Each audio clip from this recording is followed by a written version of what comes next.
The unprovoked and unlegal war against Ukraine and the millions of Twitter users standing with them continues this week. Ukrainian superhero President Volodymyr Zelensky has outright rejected outrageous claims for negotiation by Russian supervillain President Vladimir Putin, instead conveying a peace plan of his own to global leaders and citizens worldwide through his Arm Ukraine campaign.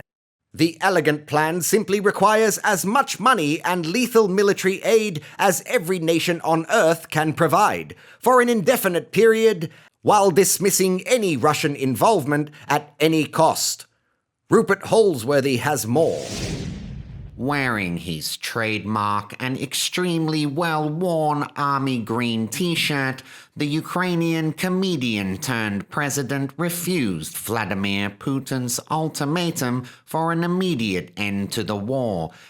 The mind-boggling complexities of the Russian demands were obvious, the first of which was to hold Ukraine to its own 1990 Declaration of Sovereignty, stating the country would not join NATO and remain a neutral state. The Russians also requested recognition of Crimea as a Russian territory and recognition of the independence of the Luhansk and Donetsk regions, both of which have already declared their independence from Ukraine in 2014.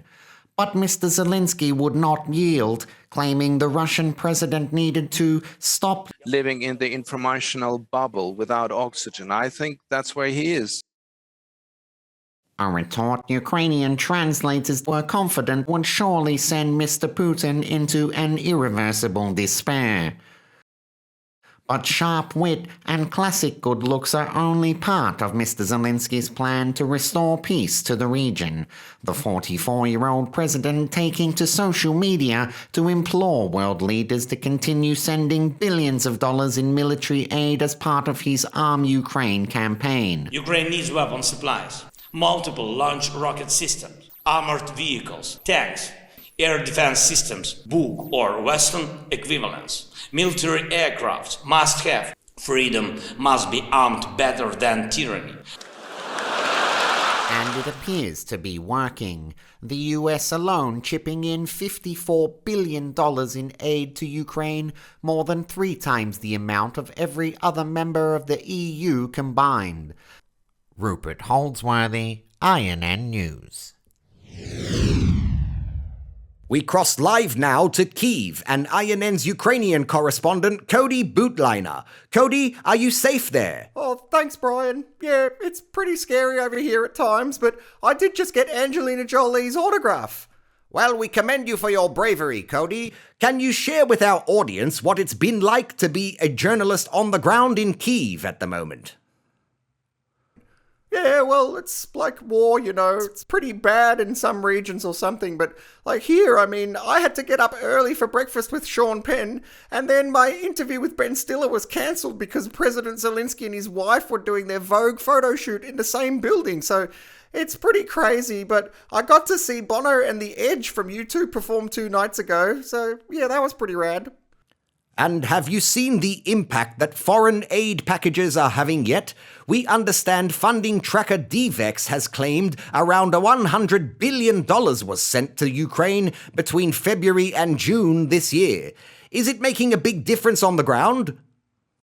Not anything I can see yet, but like $54 billion from the US has got to do something. Like, the president's only got 1 t-shirt right now, man. But yeah, the journalists here want to see those awesome Monopoly-style silver weapons from Zelensky's video rollout soon.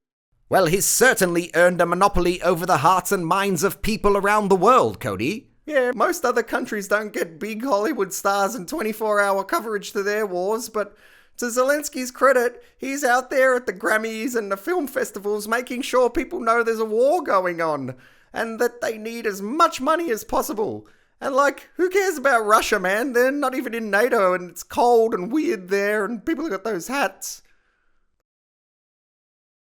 And finally, Cody, we keep hearing about win after win after win for the Ukrainian army, but should the US be sending even more money and military equipment, considering they've just left about $90 billion in Afghanistan? Oh, well, yeah, they definitely will. I spoke with White House Press Secretary Karine Jean-Pierre, and she was like, don't worry about it, man. The Biden family will do everything they can to win the war, even if they don't win. So yeah, don't worry. Joe and Hunter Biden have it covered, man. That's very reassuring. Thanks, Cody, and please stay safe. Cody Bootliner reporting bravely from Kyiv.